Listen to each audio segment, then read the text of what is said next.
तो भुक्ति मुक्ति फलम तस्य तुलस्या पूजयेद यदि। जो तुलसी से महादेव की पूजा करते हैं उन्हें संसार की वस्तुएं और मुक्ति दोनों प्राप्त होती है। देखो, मैं आपको कंफ्यूज नहीं करूंगा, बिल्कुल मैं अपने मन से कोई मन मुताबिक बात नहीं करूंगा, अशास्त्रीय बात नहीं, क्योंकि इस देश के लाखों लाखों लोग मेरी वाणी के ऊपर विश्वास करते हैं। तो मैं कुछ ऐसी बात नहीं करूंगा जिसमें आपको अपराध लगे। और सुनो, तुलसी चढ़ाने से जितना भी पुण्य है वो सब आपका, और तुलसी चढ़ाने से जितना पाप है वो सब मेरा। हाँ, वो सब मेरा, पुण्य वो सब तुम्हारा। यदि तुलसी महादेव को चढ़ाने से, तुलसी गणेश पर नहीं चढ़ती, घोर गरीबी का जन्म होता है। गणेश पुराण में वर्णन है, नहीं चढ़ती। लिंग पुराण में भी वर्णन है, नहीं चढ़ती। गणेश जी ने श्राप दिया, दो देवियों को गणेश ने श्राप दिया। एक सरस्वती को कहा तू धरती पर नहीं देखेगी, भूगर्भिता हो जाएगी, इसलिए सरस्वती जमीन के नीचे बहती है। और एक जब वो गणेश जी अपनी यात्रा के लिए निकले थे तो बद्रीनाथ में धर्मध्वज की बेटी, तुलसी के पापा पिताजी का नाम है धर्मध्वज, तो धर्मध्वज की बेटी तपस्या कर रही थी। गणेश बड़े सुंदर थे और उन्होंने विवाह की याचना करी। गणेश राजी नहीं हुए तो उन्होंने श्राप दिया, हे ब्रह्मचारी सुन, विवाह के लिए मना करता है तो एक नहीं दो दो होंगे तेरे विवाह। गणेश जी इतने रुष्ट हो गए, कहा कि तेरे माथे में कुविचार तो सुन, तेरा विवाह देवताओं के संग नहीं, तेरा विवाह राक्षस के साथ होगा, इसलिए शंखचूड़ के साथ विवाह हुआ उसका। तो फिर बड़ी आगे कथा आएगी, कल या परसों इस कथा का नंबर आ जाएगा। वो बहुत ज़्यादा रोई। गणेश जी ने कहा, सूर की साक्षी में मैं तुझे श्राप देता हूँ। नारायण ये वरदान दे दिया कि नारायण को तू अति प्रिय होगी। जो नारायण के ऊपर तुझे चढ़ाएंगे, मृत्यु लोक में उनका गरुण लेने के लिए आएगा उस जीव को। यदि किसी ने तुझे मेरे ऊपर चढ़ा दिया तो रोटी खाने के लाले पड़ जाएंगे, इतनी गरीबी हो जाएगी। ये गणेश ने श्राप दिया। गणेश जी को छोड़ करके हनुमान जी पर भी तुलसी चढ़ती है।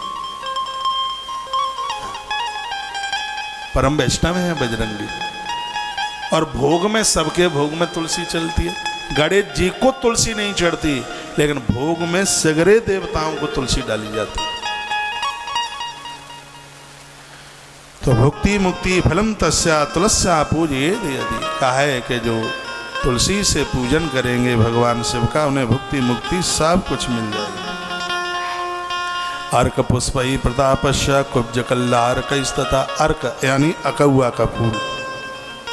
देखो, तुलसी पत्र से पूजन करने पर भोग मोक्ष की प्राप्ति होती है। कुब्ज कल्यार एवं आँख के फूल पूजा में प्रताप बढ़ाते हैं, ताकत बढ़ाते हैं। जपा कुसुम से पूजा करने पर शत्रुओं का नाश होता है। रोगों का नाश करने के लिए कनेर का फूल भगवान महादेव पर चढ़ाना चाहिए। एक बंदूक नाम का पुष्प होता है, सबकी पूजा करने पर भूषणों की प्राप्ति होती है। चमेली के फूल से वाहनों की प्राप्ति होती है। चमेली का फूल, वाहन मिलते हैं। अलसी के फूल से पूजा की जाती है भगवान शिव की। जो विष्णु भगवान को अलसी का फूल बहुत ज़्यादा प्रिय है, जो अलसी के फूल से भगवान शिव की पूजा करते हैं, महादेव बहुत प्रसन्न हो जाते हैं। समी पत्र द्वारा पूजन करने से पुरुष को मुक्ति प्राप्त होती है। जो समी के पत्तों से भगवान की पूजा करते हैं। मल्लिका के फूलों से शंकर की पूजा करने से, देखिए अब इसमें लिखा है कि जिनके बच्चों को विवाह में देरी हो रही है, घर में बहुओं के लिए तरसा जा रहा है, बेटा विवाह के लायक हो रहा है, तो 31 नंबर के श्लोक में लिखा है भगवान महादेव को मल्लिका के फूलों से पूजन करें, बेटे का विवाह होगा, घर में बहुएं आएंगे। और एक बात और निवेदन मैं आपको करूंगा, भगवान ऐसा ना करे जिसका बेटा और बहू रूठ कर मम्मी पापा से दूर चले गए, अलग कमरा मकान लेकर के रहते हैं, माता पिता के पास आते नहीं, माता पिता रोते रहते हैं। तो इसमें वर्णन है जो मल्लिका के फूलों से भगवान महादेव का पूजन करेंगे, उनके बेटा बहू माता पिता से कभी दूर नहीं जाएंगे। 31 नंबर का श्लोक है, गजब कर दिया। लिखा है मल्लिका कुसुमोद्दत्तई श्रियम शुभतराम सेवा। उस घर की स्त्रियां उस घर में रहेंगी। यह भगवान महादेव की बड़ी अद्भुत कृपा है। शिव की कृपा अद्भुत, एक एक चीज से पूजा के महात्म्य का वर्णन किया है। जो 1 लाख बेल पत्रों से शंकर की पूजा कर लेते हैं, उनकी सभी मनोकामनाएं पूरी हो जाती हैं, कुछ भी अधूरी नहीं रहती। ऐसा लिखा है। बिल्व पत्रई तथा लक्षई सर्वान कामान वाप्नुयात्। 1,00,000 बेल पत्रों से जो भगवान शिव की पूजा कर लें, उनकी संपूर्ण मनोकामना पूरी हो जाएंगी, कुछ भी बकाया नहीं रहेगी। 1,00,000 बेल पत्र। हर श्रृंगार के फूलों से शंकर की पूजा करने से सुख संपदा बढ़ती है। जो फूल जिस ऋतु के हैं वही फूल चढ़ाएं तो इससे महादेव बड़े खुश होते हैं। वही फल चढ़ाएं। केले को ऋतु फल में लिया जाता है, ऐसा एक केला ही तो फल है जो हर ऋतु में मिलता है। इसलिए पूजा में जितना केले को माना गया है और किसी फल को नहीं माना गया। ये सेब आपके लिए प्रभावशाली हो सकता है, लेकिन देवताओं के लिए पूजा में केला और मिठाई में बतासा। बतासा जानते हैं? हाँ, मीठे भोग में बतासा और फलों में केला, क्योंकि केले को, कदली को ऋतु फल में लिया गया है। और यहाँ पर वर्णन है कि ऋतु जाता नहीं, जो ऋतुओं के अनुसार भगवान को जो चीज़ें चढ़ाई जाती हैं उससे देवता अति प्रसन्न होते हैं।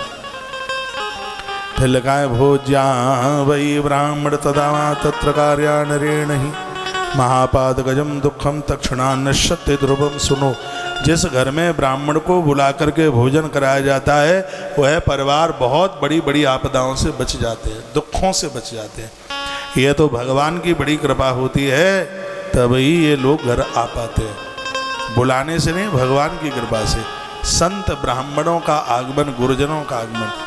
यदि घर पर ये 5-4 लोग आ गए तो गंगा सागर नहाने का फल मिल जाता है। मैंने किसी कथा में बोला है, घर पर बेटी आ जावे, जिस दिन बेटी आए घर पर समझ लो गंगा सागर में डुबकी लगाने का फल मिल गया। बेटी का बेटा जिसको देवता कहते हैं, बहन का बेटा जिसको भांजा कहते हैं, जमाई जिसे दामाद कहते हैं, ये और वर्णन किया गया है गुरु। जिस दिन इनका आगमन घर में हो गया उस दिन गंगा सागर में डुबकी लगाने का फल प्राप्त हो गया। ऐसा ब्रह्म पुराण के अंतर्गत इनका आगमन बहुत शुभ है। दामाद आता है तो प्रसन्न, बढ़िया निपनिया दूध की खीर बनाओ, हाँ, और बिना रिफाइंड की पूड़ी बनाओ, देसी घी की, चकाचक चलने दो महाराज चूल्हा। जामात आया है, जमाई बेटी से भी ज्यादा पूज्य है, उसका आदर करो। बेटिया का बेटा आया है, बहन का बेटा आया, मामा मामा मामा मामी मामी मामी मामी। मामी के हाथ की बनाई गई खीर में जो आनंद आता है वो कहाँ मिलेगा। इतना लाड करती है भांजे के ऊपर मामी। जो मामियाँ बहुत अच्छी होती हैं, भांजा वहीं जाता है। उसकी माँ ने कहा था बेटा बड़ी वाली मामी के यहाँ चला जाना। वो बोलता है बड़ी माई के यहाँ नहीं जाऊँगा, मजली वाली के यहाँ जाऊँगा। क्या क्यों? क्योंकि वो प्योर दूध की खीर बनाकर बढ़िया देसी घी की पूड़ी बना करके खिलाती है, भांजा बोलता है। और जिस दिन ये लोग चल के आए, गुरु लोग चल के आए, ब्राह्मण घर में भोजन करके चला जाए, गुरु चला जाए घर से, घर में गुरु आवे, गुरुदेव संत जन आवे, ग्रंथ कहता है कि उस दिन आपको गंगा सागर की यात्रा का फल प्राप्त होगा।